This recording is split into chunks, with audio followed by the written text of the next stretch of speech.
नमस्कार दोस्तों। तो जीके जीएस के महत्वपूर्ण प्रश्नों के सीरीज में आपका फिर से स्वागत है।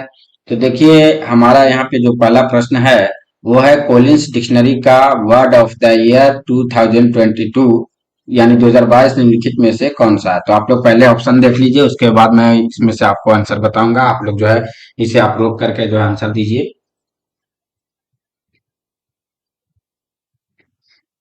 तो आप लोग देखिए, इसमें से देख लिए होंगे। अब इसमें से यहाँ पे है कि लॉफेयर, पेरामेक्रिस, परमाक्राइसिस, कैरोलियन। तो इसमें से आपको क्या लगता है, आप जो है इसका उत्तर दीजिए।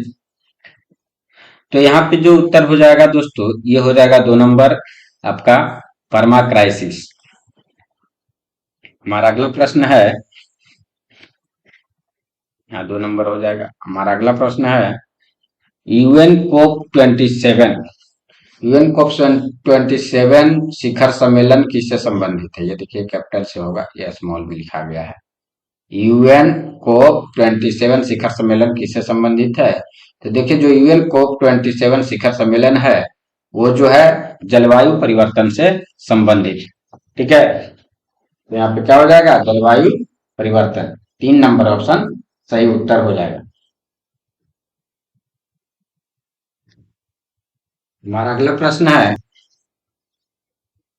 नेहरू ने संविधान सभा में उद्देश्य प्रस्ताव कब प्रस्तुत किया। ठीक है, तो यहाँ पे है कि नेहरू जो है उन्होंने संविधान सभा में उद्देश्य प्रस्ताव कब प्रस्तुत किया। तो आप इसमें देख के बताइए कि कौन सा उत्तर हो जाएगा। तो इसमें से जो हो जाएगा 13 दिसंबर 1946, यानी 4 नंबर ऑप्शन सही उत्तर हो जाएगा। हमारा अगला प्रश्न है, वर्तमान में भारतीय थल सेना अध्यक्ष कौन है। तो देखिए, वर्तमान में भारतीय थल सेना अध्यक्ष जो है वो आर हरि कुमार हैं। तो 2 नंबर ऑप्शन सही उत्तर हो जाएगा। आज देखिए, हम सबसे पहले करंट अफेयर्स को लेकर आए हैं। हर दिन जो हम अंतिम प्रश्न 5 प्रश्न को लाते थे, आज हम पहले 5 प्रश्न को करंट अफेयर्स के रूप में लाए हैं। और यह जो है बहुत ही महत्वपूर्ण होने वाले हैं आगामी परीक्षाओं के दृष्टिकोण से। तो आप लोग ध्यान पूर्वक जो इसे नोट करते चलेंगे। हमारा अगला प्रश्न है कि किस देश ने फीफा विश्व कप का कप को जो है सबसे अधिक बार जीता है। तो जो ब्राजील है दोस्तों, वह जो है फीफा विश्व कप को सबसे अधिक बार जीता है। तो इसे भी आप याद रखेंगे। ठीक है, तो ऑप्शन नंबर 2 ब्राजील हो जाएगा कि फीफा विश्व कप को सबसे अधिक ब्राजील ने जीता है। हमारा अगला प्रश्न हो जाएगा कि शपथ का प्रारूप किस अनुसूची में है। देखिए, जो शपथ का प्रारूप है दोस्तों, वह तीसरी अनुसूची में, यानी शपथ ग्रहण जो है वो तीसरी अनुसूची में है। इसे आप याद रखेंगे। और यह जो है पॉलिटिकल साइंस यानी राजनीति विज्ञान भी आप कह सकते हैं, उसका जो है यह बहुत ही महत्वपूर्ण प्रश्न है कि शपथ का प्रारूप किस अनुसूची में है। हमारा अगला प्रश्न है कि धर्म के प्रचार का अधिकार कौन से अनुच्छेद में वर्णित है। देखिए, धर्म का प्रचार करने का अधिकार सबको प्राप्त है और यह जो है अनुच्छेद 25 में वर्णित है। तो इसे भी आप याद रखेंगे। 2 नंबर ऑप्शन सही उत्तर हो जाएगा। हमारा अगला प्रश्न है, भूमि सुधार किस सूची का विषय है।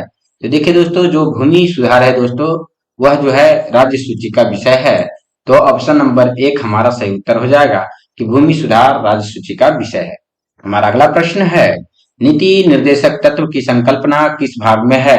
तो देखिए दोस्तों, नीति निर्देशक तत्व की जो संकल्पना है दोस्तों, वह भाग 4 में है। तो इसे आप याद रखेंगे कि भाग 4 में नीति निर्देशक तत्व की संकल्पना है। ठीक है, और 3 में क्या है, मौलिक अधिकार है। यह तो आप जानते ही होंगे। हमारा अगला प्रश्न है, शासन की संसदीय प्रणाली किस देश से लिया गया है। तो देखिए दोस्तों, जो शासन की संसदीय प्रणाली है वह ब्रिटेन से लिया गया है। ठीक है, तो इसे आप याद रखेंगे। ऑप्शन नंबर 4 हमारा सही उत्तर हो जाएगा, ब्रिटेन। ठीक है, हमारा अगला प्रश्न है, लिखित संविधान का प्रारंभ किस देश से हुआ। यानी किस देश ने जो है लिखित संविधान को जो है सबसे पहले लागू किया। तो वह जो है अमेरिका हो जाएगा। लिखित संविधान का प्रारंभ जो है अमेरिका से हुआ है। हमारा अगला प्रश्न है दोस्तों कि भारतीय संविधान दिवस कब मनाया जाता है। तो देखिए दोस्तों, भारतीय संविधान दिवस जो है वह 26 नवंबर को मनाया जाता है। तो इसे आप याद रखेंगे। 26 जनवरी को क्या होता है, गणतंत्र दिवस। 15 अगस्त को क्या होता है आपका, तो ये स्वतंत्रता दिवस। 21 जून को क्या होता है, तो अंतर्राष्ट्रीय योगा दिवस। तो इसे आप याद रखेंगे। हमारा अगला प्रश्न है, भारतीय संविधान के निर्माण के समय किन्हें संवैधानिक सलाहकार नियुक्त किया गया था। तो देखिए दोस्तों, भारतीय संविधान का जब निर्माण हो रहा था तो उस समय संवैधानिक सलाहकार के रूप में जो है वो बेनेगल नरसिंह राव को नियुक्त किया गया था, तो 2 नंबर ऑप्शन सही उत्तर हो जाएगा। हमारा अगला प्रश्न है, संविधान सभा का विचार सर्वप्रथम स्वराज पार्टी ने कब दिया था? तो देखिए, सर्वप्रथम स्वराज पार्टी ने जो है संविधान सभा का जो विचार है वह 1934 ईस्वी में दिया। यहाँ देखिए, दो दो बार सर्वप्रथम लिखा गया, तो यहाँ पर एक को हम काट देते हैं। ठीक है। अब देखिए, हमारा जो अगला प्रश्न है दोस्तों, वह है भारतीय विधान पालिका पहली बार द्विसदनीय कब बनाई गई? तो देखिए, जो भारतीय विधान पालिका है वो पहली बार द्विसदनीय जो है 1919 का भारत शासन अधिनियम के तहत जो है बनाया गया था। तो इसे आप याद रखेंगे। ठीक है। तो 1919 का भारत शासन अधिनियम जब आया था उसी समय जो है पहली बार द्विसदनीय विधान पालिका को बनाया गया था। देखिए दोस्तों, अभी जो है हाल ही में बहुत सारा वैकेंसी आ रहा है, जैसे अभी रेलवे लोको पायलट का अंतिम तिथि नजदीक है। इसके अलावा बिहार एसएससी का जो फॉर्म है उसमें डॉक्यूमेंट अपलोड करने का अंतिम तिथि नजदीक है। इसके अलावा बिहार डीएलएड है, उसका फॉर्म फिलअप करने का अंतिम तिथि भी नजदीक है। तो ये सबको आप ध्यान में रखेंगे और तैयारी जो है अपने पुरजोर तरीके से करते रहें, क्योंकि एग्जाम का कुछ पता नहीं है दोस्तों कि कब हो जाएगा।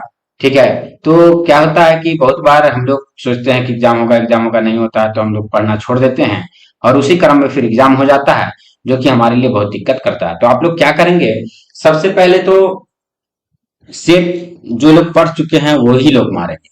सेट प्रैक्टिस उन्हीं लोगों को करना है जो कंप्लीट सिलेबस कर चुके हैं। ठीक है। इसके बाद कंप्लीट सिलेबस करने के बाद एक सेट आपको लगाना है और उस सेट का पूर्ण रूप से आपको जितना भी एनालिसिस किया रहता है ध्यान से देखना है, ताकि अगर दोबारा वो प्रश्न आ जाए तो आपसे छूटे नहीं, वो सीरीज जो आ जाए तो 100% एक्यूरेसी के साथ आप कर सकें, ऐसा आप प्रयास करेंगे। ठीक है। इससे क्या होगा कि आपका आगामी रिजल्ट बेहतर हो जाएगा। अगर आप बिना सिलेबस पूरा किए, बिना फाउंडेशन पढ़े आप करते हैं तो यह आपके लिए जो है आगे खतरनाक हो सकता है, क्योंकि आप जब प्रारंभ में ही सेट मारना प्रारंभ कर दीजिएगा तो लगेगा कि हम सब कुछ जान गए हैं, बहुत कुछ जान गए हैं, लेकिन सेट मारिएगा तो नंबर नहीं उठेगा, फिर पढ़ने लगेगा तो लगेगा ये हमको आता है। तो इसलिए आपसे हम यह बोलते हैं कि पहले जो है सिलेबस को कंप्लीट कीजिए। सिलेबस कंप्लीट कर लिए हैं तब सेट लगाइए, और सेट लगाने में इस बात को जरूर ध्यान रखिए कि जो सेट एक बार आप लगा दिए हैं उसका विश्लेषण जब तक आप नहीं कीजिए दूसरा सेट लगाने का नहीं सोचिए, और विश्लेषण पूर्ण रूप से होना चाहिए, चारों ऑप्शन के सहित होना चाहिए। हमारा अगला प्रश्न है, वायुमंडल की सापेक्ष आर्द्रता किससे मापी जाती है? तो देखिए, वायुमंडल की सापेक्ष जो आर्द्रता है दोस्तों, तो वायुमंडल की सापेक्ष आर्द्रता हाइग्रोमीटर से मापी जाती है। तो ऑप्शन नंबर 2 सही उत्तर हो जाएगा। हमारा अगला प्रश्न है, ऑप्टिकल फाइबर में किस परिघटना का उपयोग किया जाता है? तो देखिए दोस्तों, जो ऑप्टिकल फाइबर होता है दोस्तों, उसमें जो है पूर्ण आंतरिक परिवर्तन का प्रयोग किया जाता है। तो ऑप्शन नंबर 4 सही उत्तर हो जाएगा। अगला प्रश्न है कि यदि किसी ऐनक के लेंस का पावर 2+2 डायोप्टर है तो फोकस दूरी क्या हो? देखिए दोस्तों, यदि किसी ऐनक का पावर जो है +2 डायोप्टर हो तो देखिए इसका फॉर्मूला होता है 100/f। ठीक है। 100/f इक्वल टू आपका यहाँ हो जाएगा मतलब क्षमता वही, तो यहाँ +2 है तो +2 लिख देंगे। अब यहाँ पे आप देख सकते हैं कि क्या हो जाएगा उत्तर, तो आप बताइए निकाल करके कि यहाँ पे क्या उत्तर आपको दिख रहा है कि होना चाहिए। तो यहाँ पे देखिए दोस्तों, यहाँ पे हो जाएगा आपका ये एफ चला जाएगा ऊपर इधर, और ये जो आपको दिख रहा है 100 और ये जो +2 दिख रहा है ऊपर ये नीचे आ जाएगा, तो ये आपका 50 सेंटीमीटर हो जाएगा। ठीक है।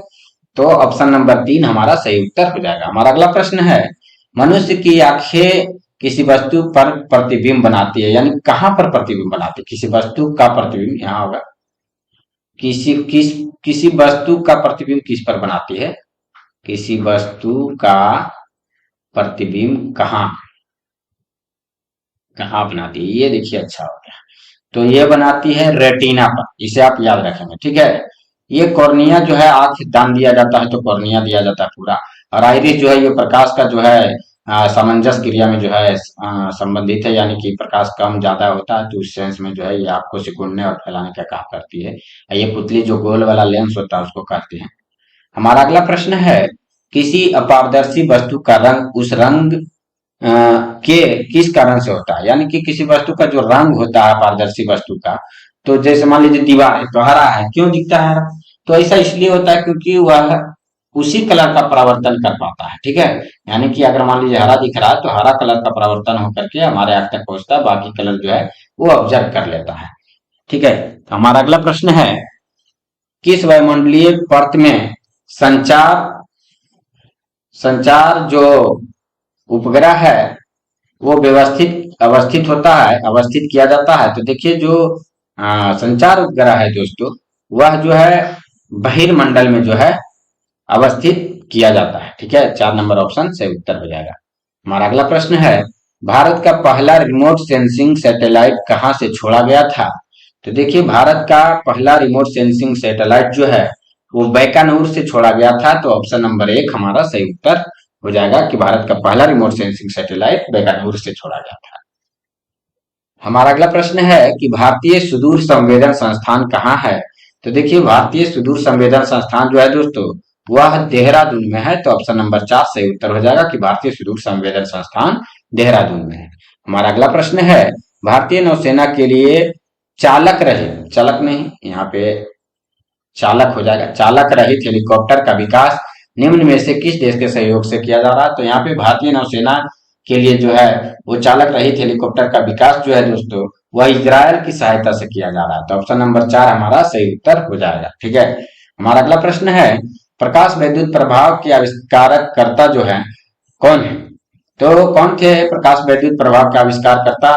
तो हर्ट्ज साहब जो है दोस्तों वही जो है प्रकाश वैद्युत प्रभाव के जो है आविष्कारकर्ता जो है थे। ठीक है, हमारा अगला प्रश्न है, विटिकल्चर के द्वारा निम्नलिखित में से कौन एक उत्पादित होता है? यानी विटिकल्चर किसके उत्पादन से संबंधित है? यहाँ पे अंगूर हो जाएगा कि विटिकल्चर जो है वो अंगूर के उत्पादन से संबंधित है। ठीक है, हमारा अगला प्रश्न है कि वृक्ष की आयु वर्षों में निर्धारित की जाती है, तो किसके आधार पर वर्ष में निर्धारित किया जाता है? तो देखिए उसमें जो इसमें वार्षिक वलयों की संख्या होती है उसी के आधार पर जो है दोस्तों वृक्षों की आयु जो है निर्धारित की जाती है। हमारा अगला प्रश्न है, निम्न में से कौन सा एक फल जो है दोस्तों वह जो है आपका एक फल है? ठीक है, तो इनमें से कौन जो है एक फल है? तो देखिए दोस्तों भिंडी को एक फल के रूप में इसे जाना जाता है, लेकिन यहाँ पे अगर देखिए यहाँ शकरकंद को सब्जी के रूप में देखा जाता है, लेकिन हम लोग उपयोग करने में उल्टा करते हैं। किसका?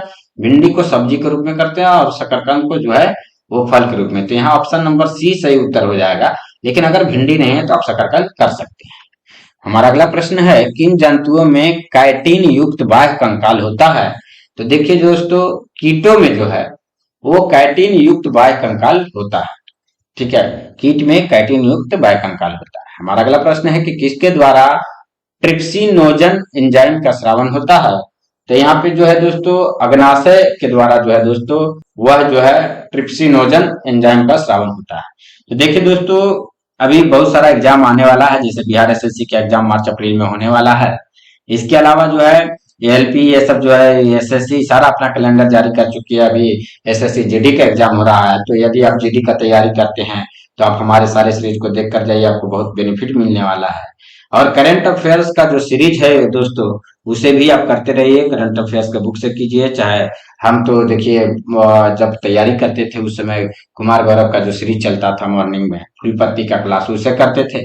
आपको जो भी क्लास अच्छा लगता है उससे आप कर सकते हैं। बाकी पाँच पाँच करके करंट अफेयर्स हम भी ला रहे हैं, तो प्रयास रहेगा कि हम और भी बेहतर आपके लिए कुछ कर सकें। एक मैथ का सीरीज लाए हैं, अगला सीरीज भी मैं लाने का प्रयास कर रहा हूँ। तो दोस्तों हम उम्मीद करते हैं कि आपको हमारा यह सीरीज पसंद आ रहा है, तो आप हमारे चैनल को सब्सक्राइब एंड शेयर करें। तो जय हिंद दोस्तों, फिर मिलेंगे हम अगले वीडियो में। तब तक के लिए खुश रहें, स्वस्थ रहें।